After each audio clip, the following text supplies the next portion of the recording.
Hi there. Here we are today talking about what the irides can teach us about digestion. Now, we're specifically going to focus on the stomach today, not so much the intestinal tract, mostly stomach, because that's the marking that I've decided I wanted to share with you today. Just before we do that, we do need to do the disclaimer. This information is meant for your education only. It is not meant to diagnose or prescribe. You are responsible for any results, good or bad, that result from using this information. And when in doubt, ask questions, find a mentor, find someone who can help you with this, right? Pick me, pick me. All right. So a little bit about me as we get going. Some of you are brand new to me, and some of you I've known for a while. So it's good to see all of you here. I'm really happy you're here. In 2022, I was voted the Instructor of the Year by the International Iridology Practitioners Association. And in 2024, they voted me the Iridologist of the Year. So I was pretty honored to receive both of those. That just gives you a bit of a feel for the caliber of teaching that I do. If the professional organization chose me for both of these awards, that must mean I'm doing something right, right? I love teaching, and that's why I'm here tonight. Now, this is just showing you as well that I am a level 3 certified iridologist and a level 3 certified iridology instructor. IPA has us renew our credentials and update our membership information every 2 years, and they've just started issuing badges a few years ago. So I've been with them for many more years than that. I am one of only 10 level 3 certified instructors in the world. Okay. Over the years that I've been in holistic health, I'm also a professional nutrition coach associated with the CAN Pro and CAN P organizations here in Canada, and a member of the Alberta Herbalist Association. Over all of the years that I've been doing this, I've been at this for 45 years. Right? 45 years, quite a while. I started in this industry because I had health problems that the doctors didn't seem to care about helping me solve. And it was finding a herbalist who was also an iridologist who could guide me through what I needed to do that made me go, yeah, this works. I originally wanted to be a school teacher and I wanted to be a doctor. I wanted to do lots of great things. And I finally, 45 years ago, I was still very young adult, was blessed to find a way to incorporate teaching and holistic medicine instead of going the medical school route and teaching in a public school. So it's worked very well. I've designed and taught all kinds of herbal courses, general herbal courses, pregnancy wellness courses, all kinds of stuff like that. And I've also written and self-published books that are now out of print, except for the textbook for the iridology course that we'll talk about a little bit later on for just a minute. So why do you want to learn iridology? Now, I want to start at the beginning. How many of you already know some iridology? How many of you have maybe taken a course somewhere? Celine is brand new to this. Oh, Celine, I'm so excited to have you with us. I love having brand new people who haven't got all the wrong information. Did I say that out loud? Okay, so Celine is brand new. So, Celine, I'm going to make sure, since you're the one who you're smiling at me and you're giving me answers, I'm going to make sure that I tailor this to you. If anybody else wants to have me tailor this to them, you've got to be interactive with me.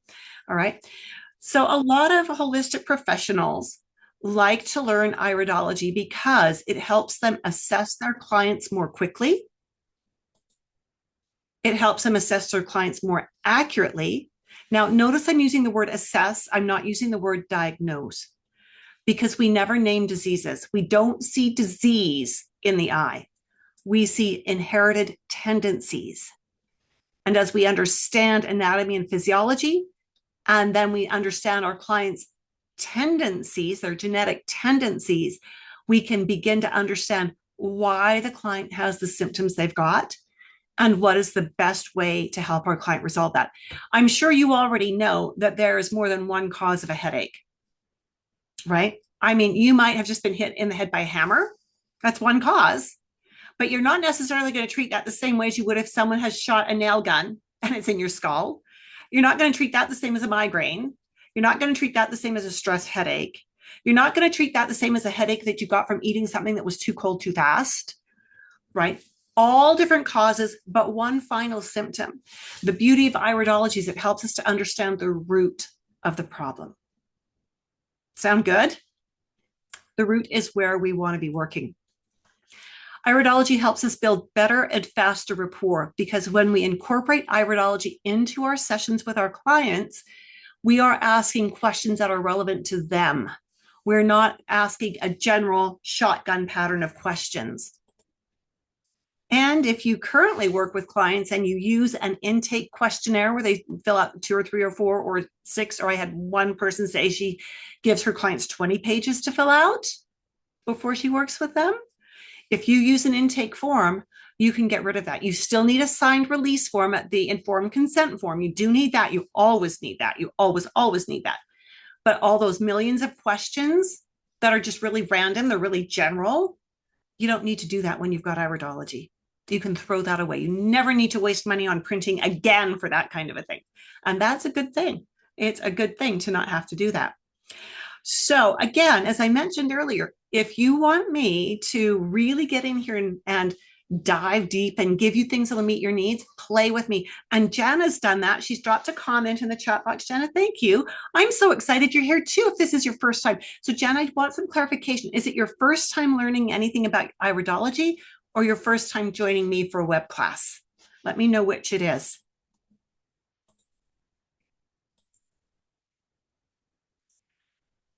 So when we are looking at the eyes, we're looking specifically at the colored part of the eye, right?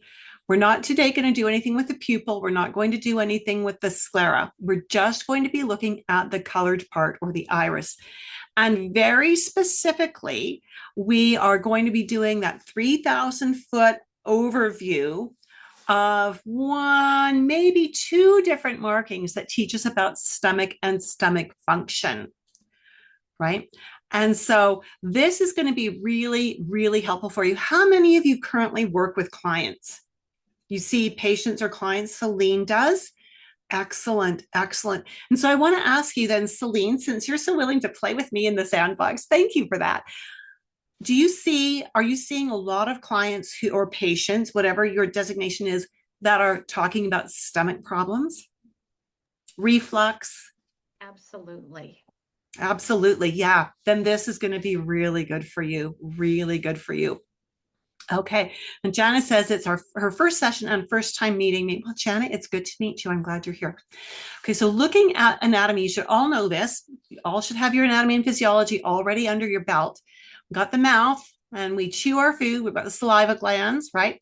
We swallow, it comes down the esophagus and it lands in the stomach. This is what we're looking at. The entire stomach and intestinal tract shows up from the edge, the inner edge of the iris to this line that comes around here, this ring that comes around here. This holds all the information about stomach and intestinal tract. And there's actually 2 separate areas in there that you can't see very well in this image, but we'll see some that are a lot clearer in just a moment. So what are the most common stomach problems you're seeing in your practice? And if you want to throw that in the chat box for me, if you want to open your mic and give it to me nice and loud, what are the most common stomach problems you're seeing in your practice? Gas and bloating. Gas and bloating. Okay, so if it's gas and bloating, then we need to ask the question, is it intestinal? Because that would be, you can have gas and bloating that's intestinal, but you can also have gas and bloating that is stomach. And we need to separate those because they are entirely different chemistries. So if we've got gas and bloating that is stomach, this is someone who is going to be burping a lot. And they're going to feel the biggest pressure right up under their ribs. It's going to just the V of the ribs, it's going to sit right in there. They're going to feel like everything's trying to expand right there. That's the stomach zone in the body that we're talking about, stomach. So that's great. Constipation, of course, is going to be more intestinal, although constipation certainly can be made worse if the stomach is not doing its job properly, right? If they're not digesting, how can the intestinal tract, small intestines, and then large intestines do their job if the stomach's not doing its job? If they're not chewing their food, how can anything else in that pathway going down do its job, right? So we're going to focus on the stomach here today. There's a beautiful eye. This is one of my dear friends. There's a lot of different markers we can look for in the eyes that give us information about the stomach and about how the stomach genetically is programmed to do its job. Now, that's a really important term when we say genetically programmed. We're looking at genetic predispositions here, because what we see in the eye does not guarantee a problem right now, because this client may have figured out a long time ago that the stomach is a weak link, and they may be doing many things right that can't change the genetic structure, but can certainly improve the functioning. Does that make sense? Okay. The other side of that is we may be looking at someone's eye where there is no indication of anything for a stomach situation, but this person drinks 6 cups of coffee on an empty stomach and then finishes the day with 2 liters of a fizzy cola beverage, and they wonder why they've got stomach problems, right? They've taken a beautifully strong, robust stomach and they've just destroyed it as best they could. They haven't changed their genetic structure, but they certainly haven't helped the functioning at all. And so when we look at an eye, we always need to look at the areas that are going to give us information, but we also need to know the client's story. So let's look at this eye and just start identifying areas. Again, we said that stomach and intestinal tract all fall between the inner edge of the iris and this ring coming around here. We call this ring the collarette. When you look at this eye, can you see very specifically that there is a difference in texture or density right in here? And then it's a different color or density out here. Can you see there's kind of I call it the pom-pom zone. There's this band of fiber in here. Can you see that? Okay. This is specifically the stomach zone in the iris. This is the intestinal tract zone. And depending whether we're looking at the right eye or the left eye, and whether we're looking at the nasal side or at the lateral side, tells us if we're doing small intestine or large intestine. For now, we're going to focus on the stomach reaction field, which is this ring coming around here. Now, again, we need to remember that there is no one marking that is a guarantee of anything. This is simply predisposition. We have to couple this with symptoms in order to understand what's truly going on. This is why I insist that students that come to me have a college level anatomy and physiology course already completed. You know, a 60 or 80 hour college course. Because if you don't know how the body's put together, if you don't have a good understanding of how it works, how are you going to make this make sense that we're looking at with the eyes? We need to know the body. So this is really important. So on a basic level, there are 3 indicators that we can talk about when it comes to the stomach itself. We're going to for sure hit 2 of them. I know I promised you one in the email that you probably responded to register for tonight, but I'm going to give you a bonus of a second one tonight. And that's going to give you a good foundation. I'm also going to tell you that ideally, for those of you who are new to iridology, in order to see some of what we're going to be looking at, you're probably going to want to get your hands on a lighted magnifying glass. Between a 5 and a 10 power, 8 is a really happy place, but they're really hard to find. And it's got the little lights built in here. That just makes it so much easier, you know, when you're looking at your client's eye, to see what you're looking at and see it well. Okay, so that's a really good thing for you to find on Amazon or wherever. I can sell these to people everywhere except in the United States because they came from China, and the US, of course, has huge tariffs on anything from China right now. So I won't sell them to people in the States because the tariffs are just too huge. But you can probably find them on Amazon. Okay. And so let's look at some more of these markers things. Okay. When you look at this inner edge, can you see that it doesn't look nice and smooth and even? It looks like someone took little scissors and cut little teeny bits out of this edge, so it looks ragged around the edge. That one is sometimes hard to see without good magnification. So again, you might want to grab a magnifying glass. Again, Target, Walmart, if you're in the States, Amazon, worldwide pretty well, would be places to look for that. Now, not everybody will have this. We call this comb teeth because it looks like it's the teeth on a comb, right? It looks rough like that. We call this comb teeth. This suggests that this person's stomach is very inefficient at secreting mucus. And because it doesn't secrete mucus properly, hydrochloric acid. Okay, we're going to look at why that's important in just a moment. Now, you should know this from doing anatomy and physiology that you've already got under your belt. I'm going to pop down here and take a quick look at this. So looking at the lining of the stomach, and here we are blown up, right? We've got these cells that secrete mucus. So that's what's exposed on the top here. And that mucus is a protective barrier because the stomach is just a muscle. It's a muscle made of protein. Down here, we have cells that secrete pepsinogen and hydrochloric acid, right? And so if we've got pepsinogen and hydrochloric acid coming out here, and the pepsinogen and hydrochloric acid are designed to digest protein, and we don't have a mucus barrier, the HCl and the pepsinogen are going to digest a hole through the stomach, right? So we need to have that mucus barrier. When we see something like this, it tells us that this person very likely does not secrete enough mucus. And if they don't secrete enough mucus, what do you think their body will do with HCl and pepsinogen? What do you think the body does if we don't have enough of a mucus lining?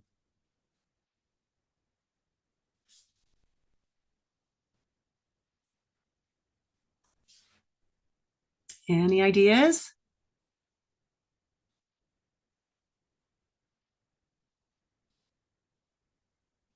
We're assuming the body is very smart. If it doesn't have enough mucus to protect itself, what's going to happen to the HCl and pepsinogen production? Decrease. Yeah, going to decrease. Good answer. I didn't see who said that, but yeah, that's the right answer. So when we see these comb teeth, we are likely going to see symptoms of very poor protein digestion because they don't have the mucus to protect the stomach from the HCl pepsinogen, which means they can't digest protein. What are symptoms of poor protein digestion? Fermentation. Fermentation, yeah. And how do you know someone is fermenting something here? So no bowel movement for first. So going further down, there might not be any bowel movements. What are we going to see at the stomach level? Let's bring it up in that GI tract. If they haven't broken protein down properly in the stomach, what's going to happen? And fermentation is a part of it, even at the stomach level. Indigestion. Yeah, indigestion. You're going to see really poor digestive symptoms. There might be upset stomach, nausea, if they don't have enough. And this is Celine saying feeling overly full or heavy after eating a meal or protein. Yeah, absolutely feeling overly full, where the protein feels like it's just sitting there. And your clients will say, I don't eat red meat anymore because it sits like a brick, right? And they're right, it's just sitting there. And the next step after sitting there is fermenting. Absolutely. So we're going to get burping, the belching. It's going to be the real bad belching that goes with that as the proteins ferment there, right? So that's really important. Now, another part, this sort of goes a little further down the chain.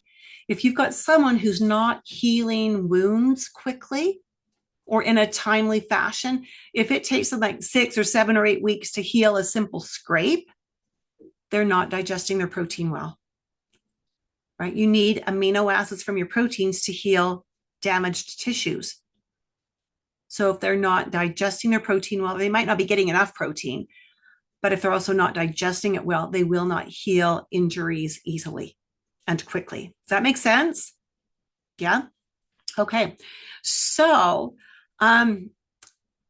when we are working with someone who comes in with symptoms, we do always want to ask them about digestion, even if they came in with what doesn't seem like a stomach digestion problem, right? Because so many health problems go back to poor digestion, right? And so we always want to take it back to there, asking them things like, are there any foods you've learned to avoid because they don't feel good when you eat them? Are there any foods that you're eating anyways and they feel awful, or they make you burp, or they bloat you, or they give you an upset stomach, or they cause reflux? So we do need to be asking those types of questions as well. Here again, we can see the comb teeth.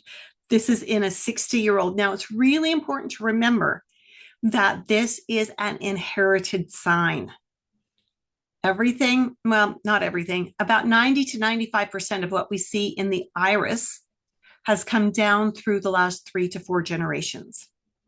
So this gentleman did not do anything to put this here. This is what his genes are.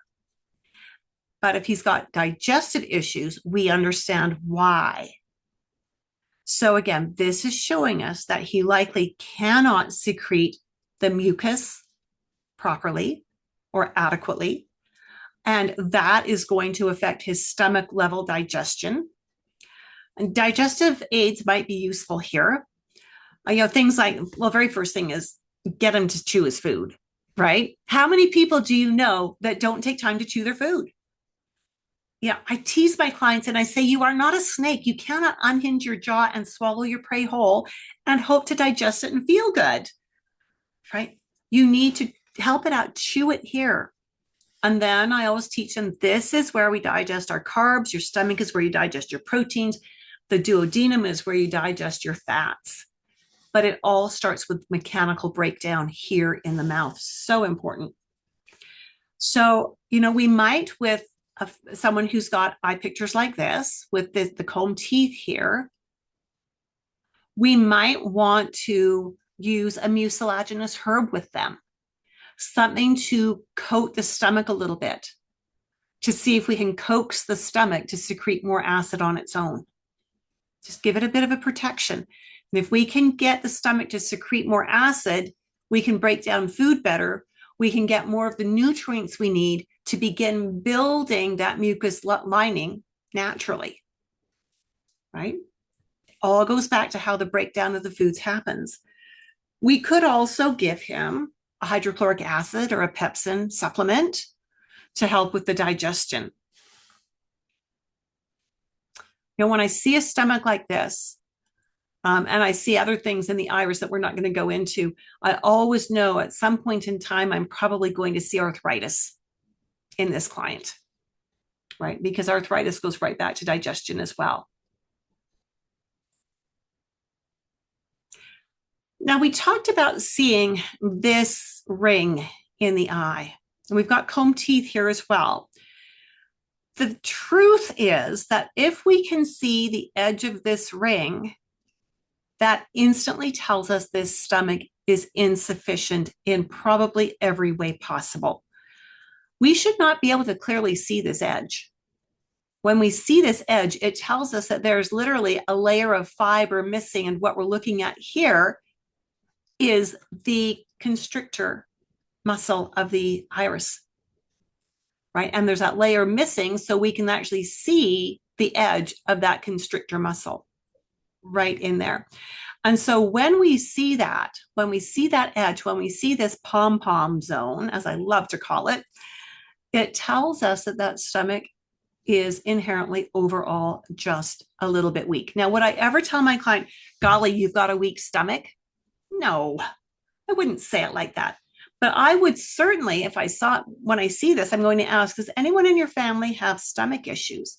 Like stomach issues, not intestinal issues, but stomach issues. And if they say yes, then I'll ask them, have you ever, if we haven't had that conversation yet in our session, I'll ask, have you ever had any stomach concern, any stomach symptoms? And if they say yes, I can then bring them back to their eye photos and say, well, do you see this? This tells me that you've inherited that stomach, that kind of a stomach from your ancestors, from your parents, your grandparents, your great grandparents. That doesn't mean you have to suffer with it. We can do things to help it function better. Right. And that's so important that we always, when we're seeing things in the eye and correlating it to symptoms, that we're always building our client up and giving them hope and empowering them to make the changes. Right. Not good to take hope away, and not good to treat them as if we know everything and they know nothing. But always treat them in a way where they leave with education that's going to help them, and just the right amount of education, not too much, because then they won't do any of it, right? An overwhelmed client is usually a frustrated client. I want you to remember, as we're looking at this as well, that age has a lot to do with stomach function, right? We currently believe, although I'm seeing some people challenge this now, which is interesting because I know the kind of research they're doing, but we currently believe that our stomach enzymes start to decrease at the age of 35, and by the age of 50, they're typically down by half. The research that is going on right now is asking, why do those enzymes have to decrease? And where the research is heading is those enzymes don't need to decrease if we take care of the biome, right? And of course, every tissue in your body has its own special biome that may or may not be balanced. And so the woman who I know who's doing a ton of research on this right now is really focusing on biome, and how if we nourish the biome throughout our entire life and monitor how the biome is doing, so we can change how we nourish it, because its requirements will change over time. And if we keep up with that and change the nourishment that the biome receives, it's her feeling that we don't have to lose our enzymes as we get older. I think that's very exciting research, very exciting research. One of the other common symptoms of low stomach acid is reflux, right?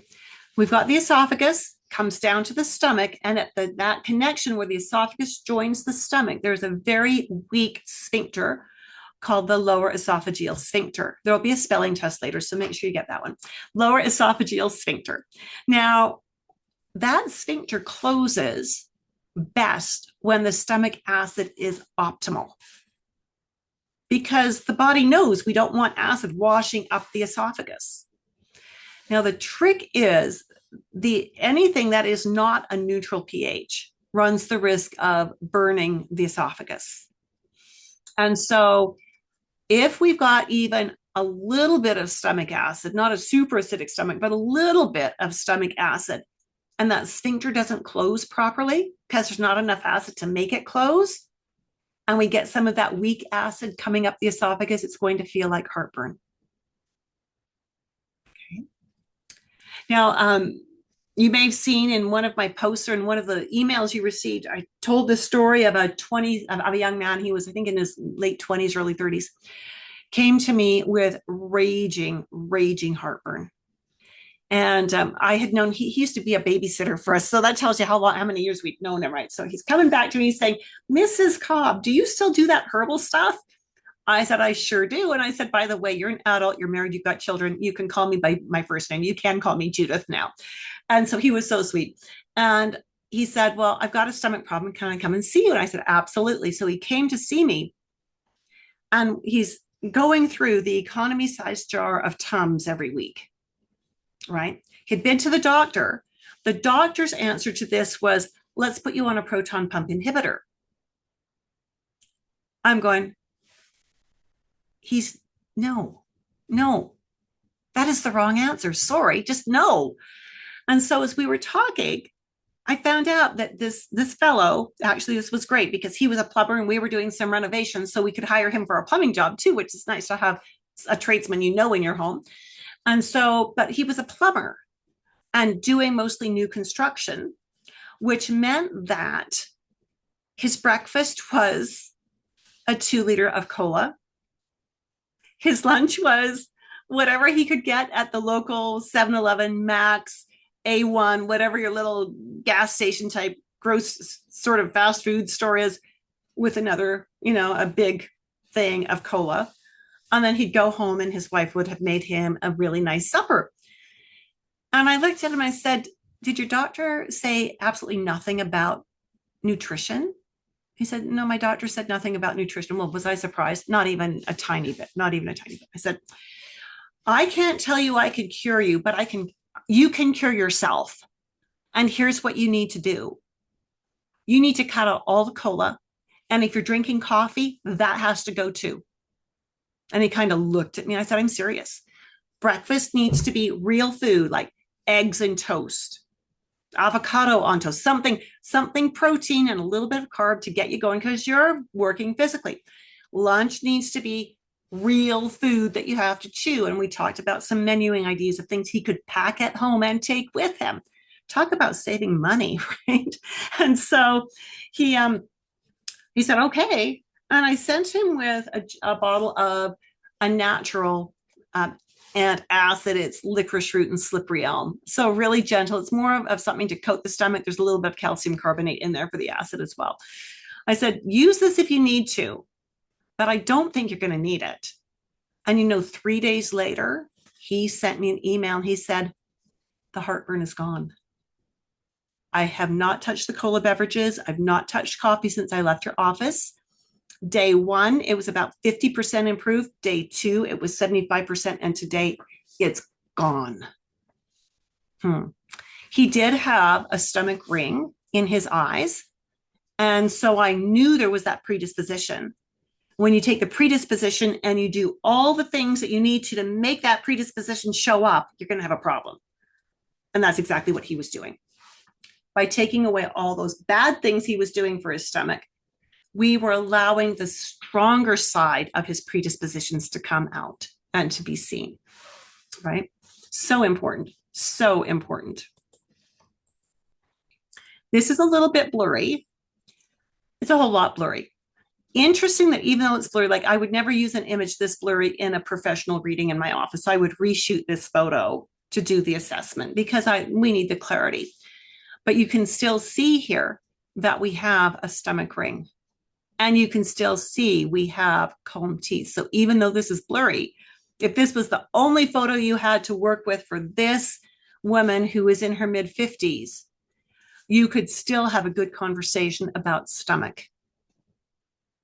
Does she belch after eating protein? Does protein feel really heavy? Do eggs make her nauseous? Right? We can still have those kinds of conversations, even with a photo that's this suboptimal. How are you doing? Any questions so far?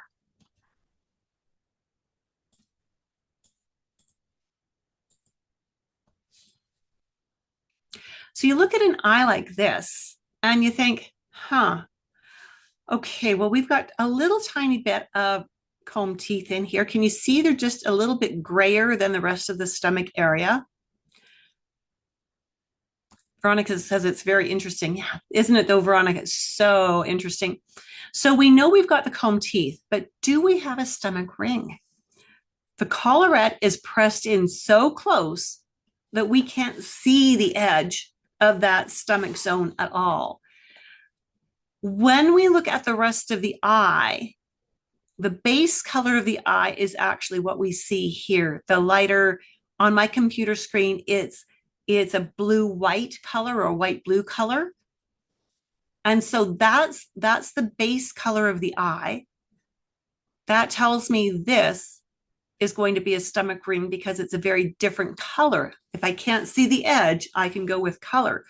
So I know we have a stomach ring. This is an 11-year-old boy, a 10-year-old boy, who had a diagnosis from the doctors of ADHD. His parents wanted to see if I could do anything to help them keep him off Ritalin, which I thought was a brilliant thing for them to be doing. And I also thought it was brilliant that the mother and the father both came to every appointment. Like, how unusual is that? I love to see that unified front. And so when I look at an eye like this is the kind of person who eating is a waste of time. They eat because they have to, not because they want to.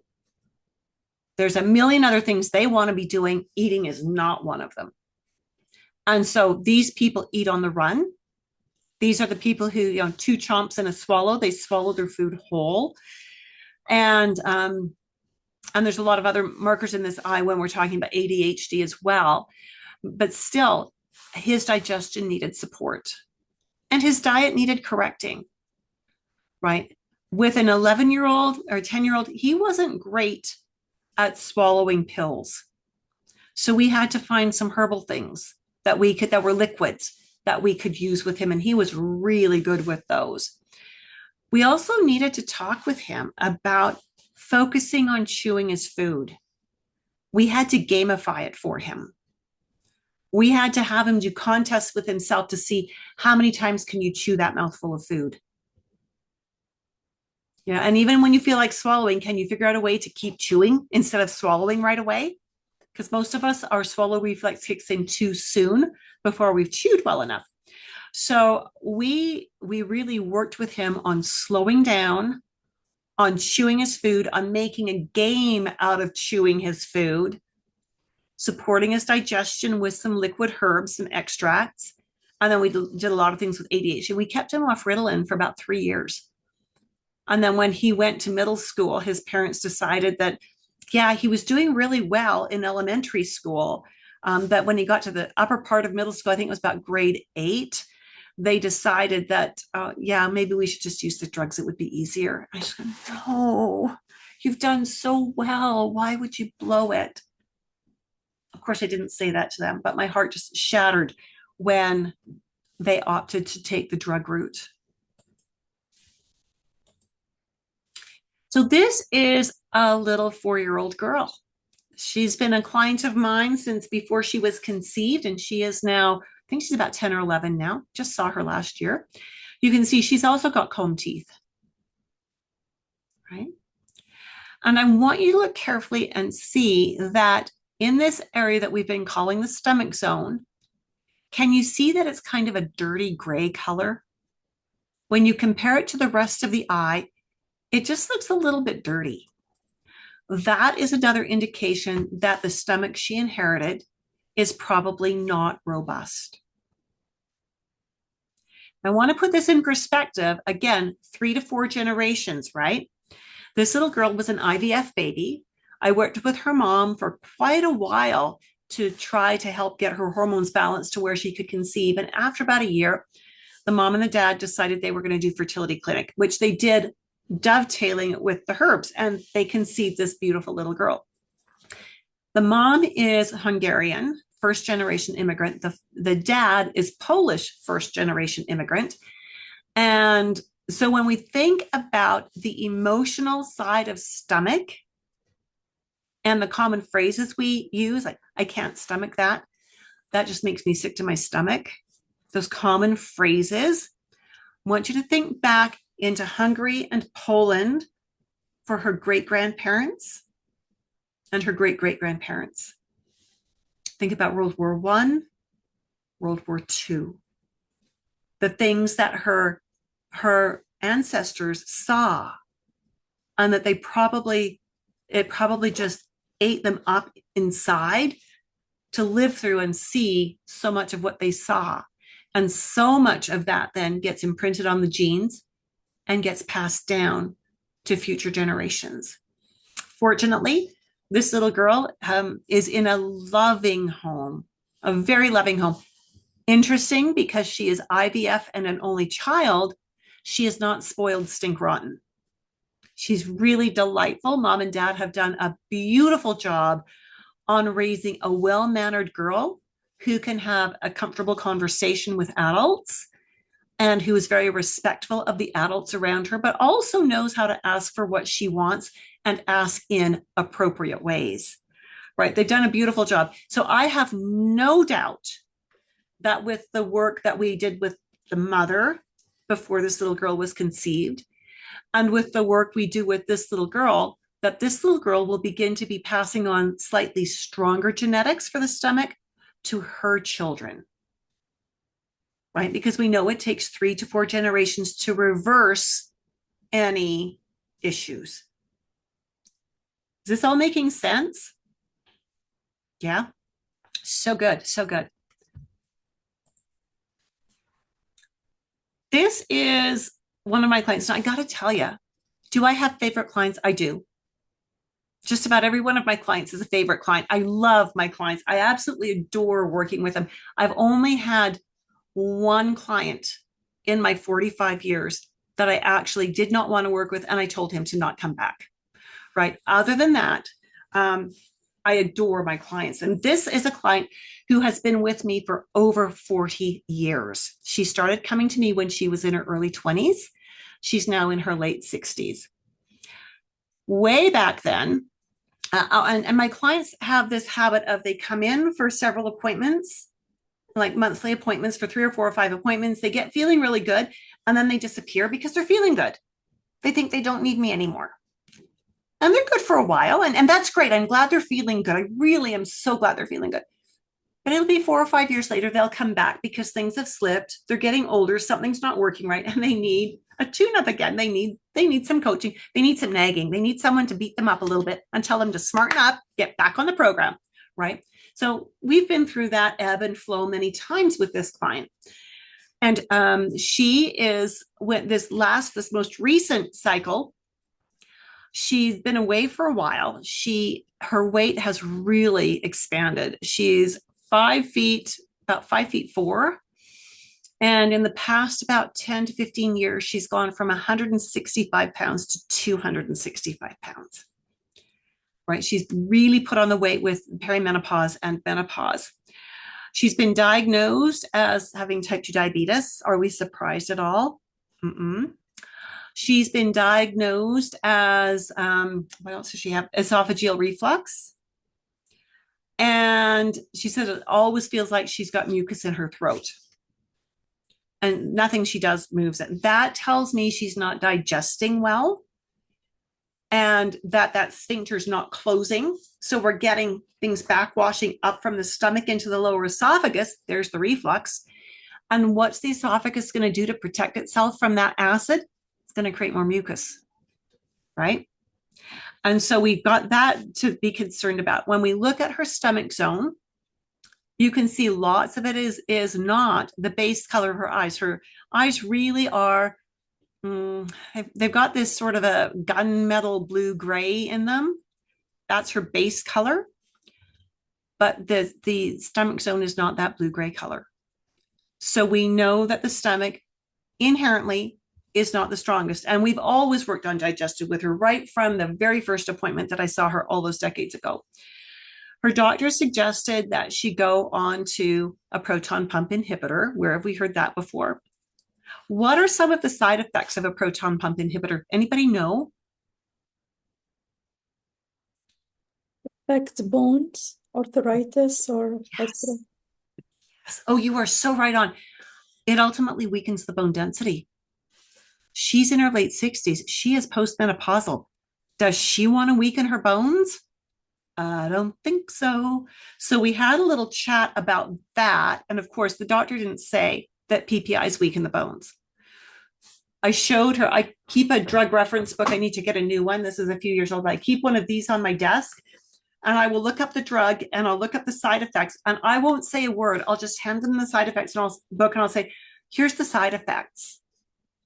So I haven't told them to stop taking their meds, but I've given them information that they can use to make some very important decisions, right? So what I did is I invited her to try an experiment. Again, I never tell a client to come off drugs. If it's been prescribed by a doctor, I am not licensed to take that drug away.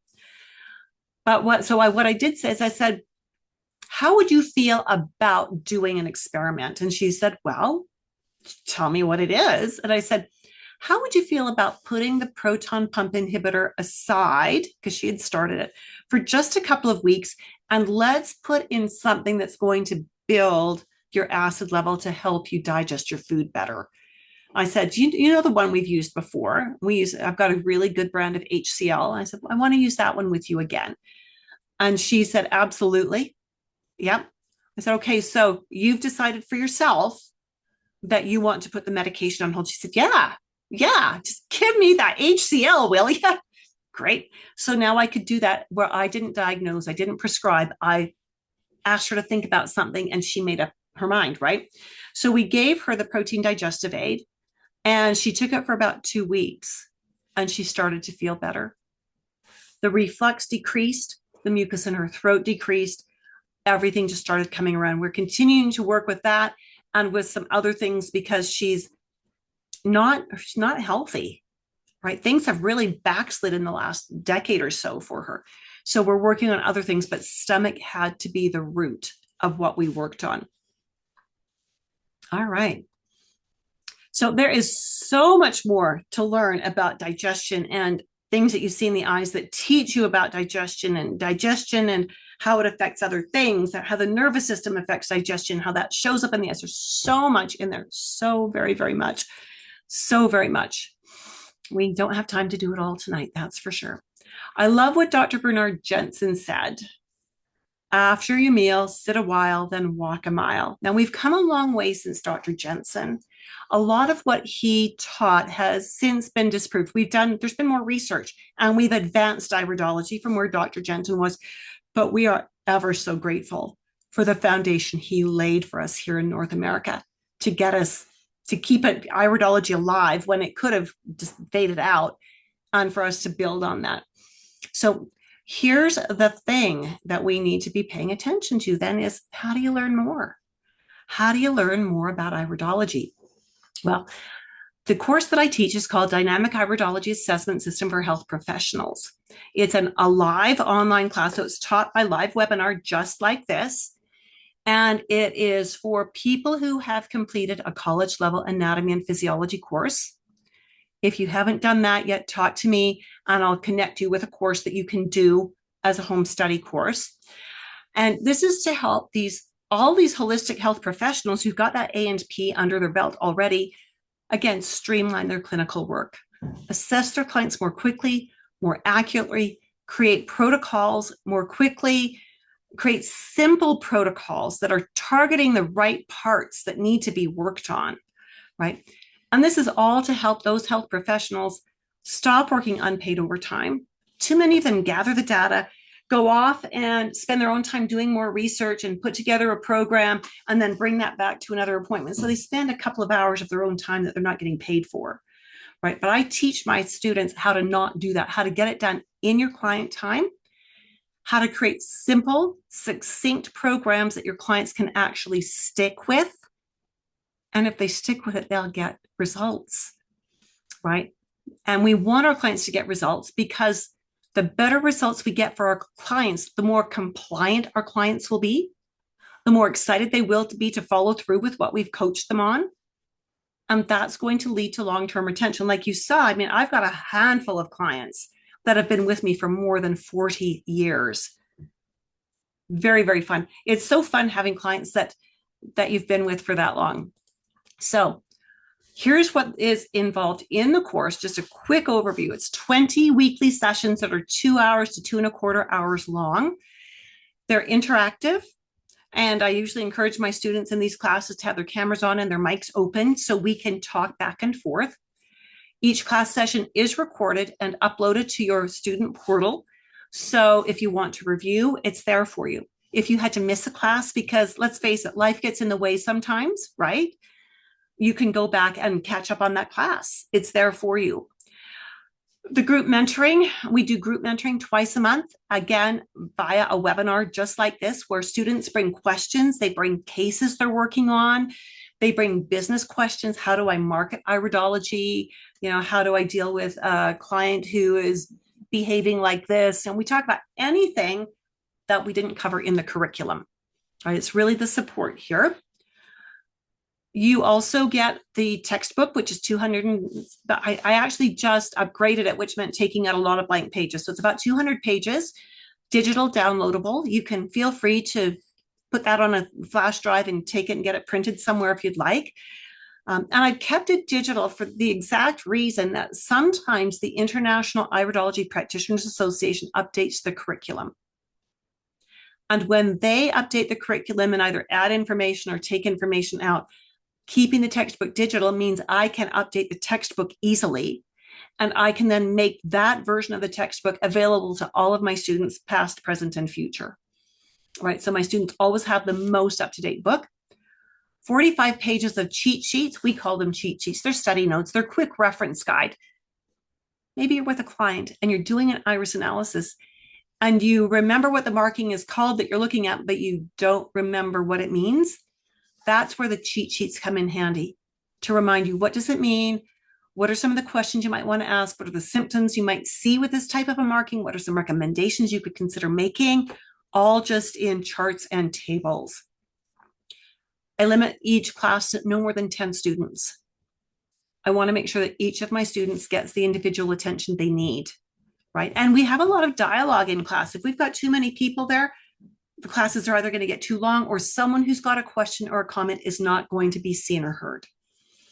And I include the mentoring, the one-on-one mentoring that the International Iridology Practitioners Association, that's IPA, requires for you to go through the certification process.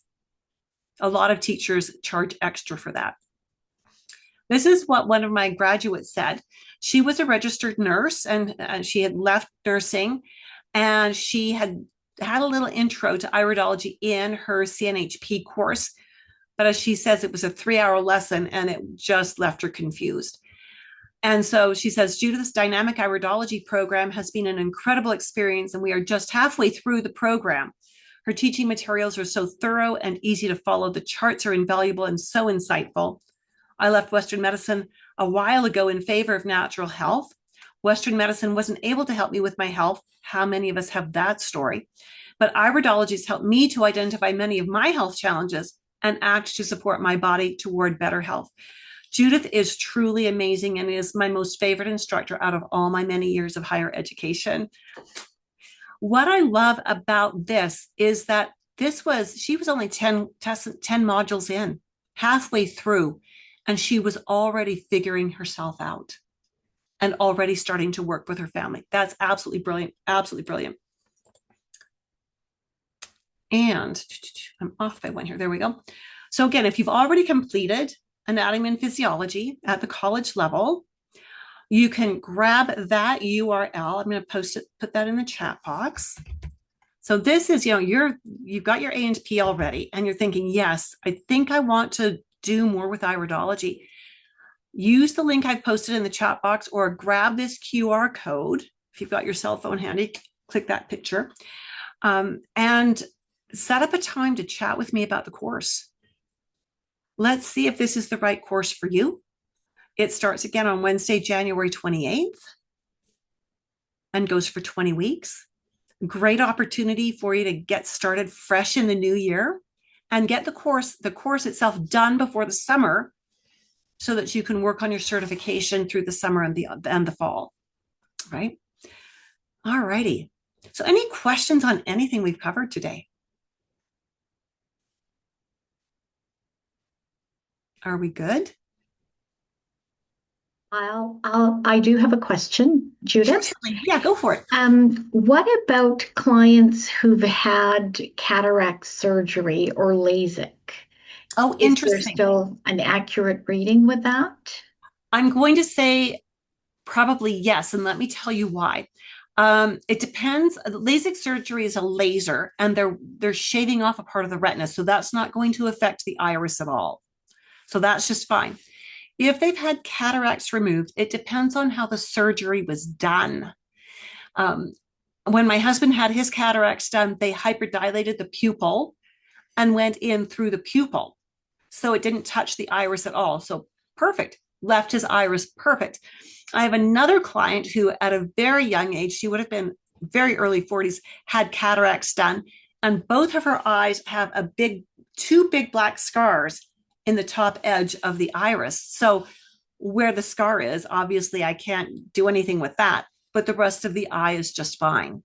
So it really depends on the type of surgery. I think there's another kind of surgery where they end up doing a fairly significant incision somewhere around the iris and going in that way.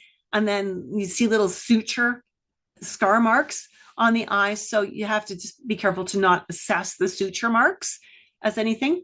But yeah, as long as there's not been, for example, my mom, when she was a little girl living on a farm, one of her favorite sayings was better than a poke in the eye with a sharp stick. And she should know. She was running and she fell on a stick, went into her eye, and it blinded her eye completely. That eye, she hasn't had vision in that eye forever since then. And there'd be no way I could do an iris assessment on that eye with her because it was structurally damaged. But her other eye would be fine. Does that help, Celine? Yes, absolutely. And my second question is, can any of these assessments be done virtually, or they all have to be done in person? That's a very good question. You're going to see a lot of people in places doing photos with their smartphone. And I'm going to say that is a possibility. It has some limitations. One of the challenges with doing smartphone photos is, there's a lot of practitioners who are telling their clients, take your own smartphone photos and email them to me. And typically what we see with that is the photos are taken from too far away. So we're seeing this much face, which means we're seeing very little iris, and we want to see detail. We want close up. The other thing that we have a problem with this is that you have no control of the lighting, and there will be a lot of light artifacts. So you'll get a lot of reflections on the surface of the eye with a smartphone. We need to remember that the intensity of the light also alters the way the color of the iris appears, right? A brighter light will wash color out. A dimmer light will make the color seem a little more bold. And so while you can use photos from a smartphone to do some amount of assessment, it will never be quite as great as using a professional iridology camera setup. Okay. It's also really hard to get good photos with a smartphone.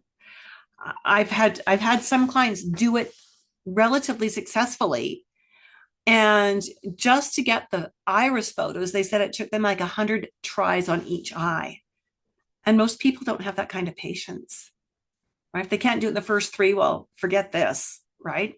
So not saying it can't be done, it's just a challenge. And then you just need to be aware of the limitations of the image that you're working with because of the light artifacts and because you don't know how much light was used and how that will affect things. So it'll just make it a little, you'll have to be a little more careful in your assessment, and you'll have to ask more questions even than you would if they were face to face with you. What I like to do is I will, when I can, Celine, I'll let you ask another question in just a second. I like to get my clients in for one face-to-face appointment per year. And if I can get photos in that appointment, I can work off those photos for the full year, right? It's not that there will be much change, if any, in the year, depending on their age, but there can be some change in the cornea, and there can be some change in the sclera. And that's really what I want the yearly photos for, is to watch for those kinds of changes. Because the iris, again, is mostly genetic. It's not going to change in a year because your genes didn't change in a year, right? So even my out-of-towners, I'll just, can we get you to town just once a year? And a lot of them are happy to do that. Just come in once a year, and then we can do their in-between appointments over Zoom. Okay. Another question, Celine? No, I was just going to thank you for all the information. Oh, you're very welcome. You're very welcome. I do love your questions, by the way. I always encourage questions. I think questions tell me that my students are processing the information, that they're thinking it through, and that's brilliant. So I adore questions. As actually Veronica, who's with us tonight, is one of my course graduates, and she can attest to the fact that I've never met a question I didn't love. All righty. Any other questions from anybody else? Okay, looks like we might be done. Again, grab that URL from the chat box or grab the QR code from your screen if you would like to chat with me more about the upcoming course that starts on January 28th. Juan, you are very welcome. I'm glad you were here with us, and I hope I've said your name correctly. And, I'm not going to see any of you before Christmas again, so I would love to wish you all a very merry, happy, and healthy Christmas filled with all kinds of love and joy. All right. Okay, and there is one more question. Sorry, I cannot go on camera. Just wondering about the dark brown eyes. Can baby assess? Absolutely, they can. There's when we're working with a very, very dark brown iris, and some people have brown irides that are almost black. Those are ones that we need to alter just a little bit. We typically we can assess the sclera, the white of the eye. There's things that we see there that are things they've done to themselves, so to speak. We can assess the pupil. And if it's a very, very dark eye with a lot of pigment in it, that's what makes it dark, is the amount of pigment, then we would at the very least put it through a photo editor and brighten it up. And it's interesting when you brighten that photo up, totally wash out the sclera, but we begin to see things in the iris that we couldn't see with regular lighting. And so absolutely, yes, a little harder to get a really good focus on a dark brown eye, but with practice, it's doable. So yeah, absolutely. Great question. Great question. All righty. You're welcome. Anything else? You good? So watch your emails tomorrow for the replay if you want to review this again. And again, reach out to me if you're interested in chatting about the course and talking about whether it's appropriate for you at this point in time or not. And yeah, again, have a Merry Christmas. We'll talk to you soon. Bye for now.